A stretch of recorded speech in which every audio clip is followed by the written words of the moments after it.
1823, the U.S. government made an arrangement with the Florida Indians. It said, we'll move you onto a reservation, essentially consisting of the southern half of the state. And then we can live in peace, the settlers living in the north and us living in the south. In 1830, they said, we've changed our minds, and passed a law and said, the reservation is null and void and you must move to Oklahoma, what is today Oklahoma. We did not want to leave our mother behind. We did not want to leave the graves of our ancestors. We did not want to leave the earth that had nourished us for generation after generation. We did not want to go to a place where there were strangers who might be violent against us.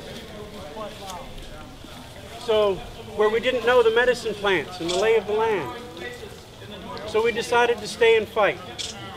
But today is one of the times when our plans didn't exactly go as we thought they would. Road. All right.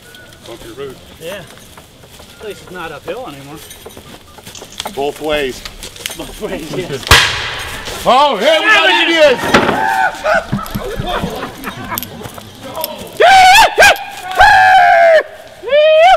We basically harassed some field hands coming back from the fields picking corn. They reported, hey, there's Indians here, and we were outside of what was then the established reservation. And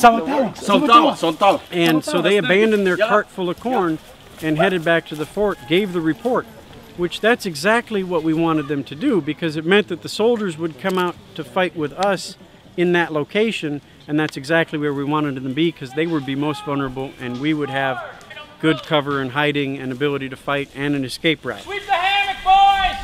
Where'd they come out of? You said they were in this hollow? It was stupid to actually go up and attack the fort. You didn't want to do that. They're fortified. That wasn't a smart battle strategy.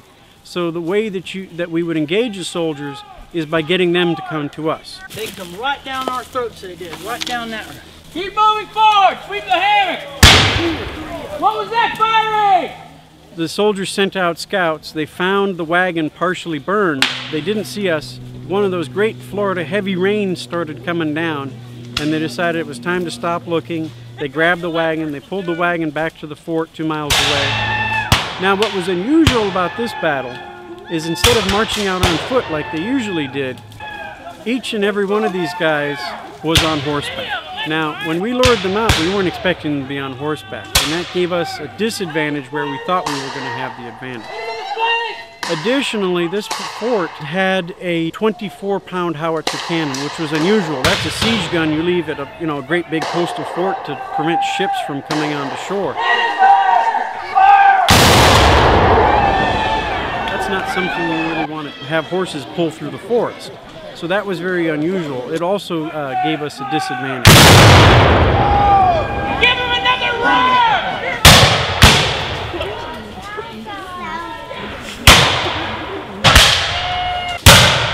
Let's move back. Draw left. We fought with them for about an hour and a half. We pushed up on the one side, tried to flank them and come behind and then cut them off from that big cannon.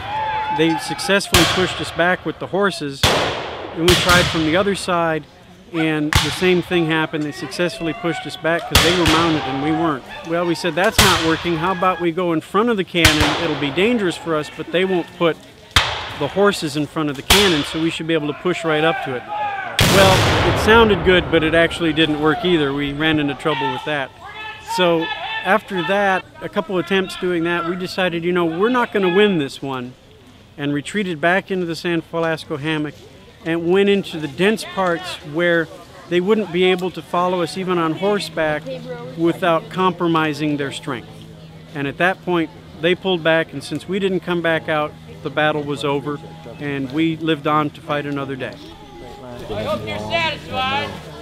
You rescued your wagon, sir. We'd like to fire a salute round in honor of all our brave soldiers who gave their lives for the country, and for all our brave warriors who gave their lives to keep their lands, and in honor of all of our veterans, past and present. Fire!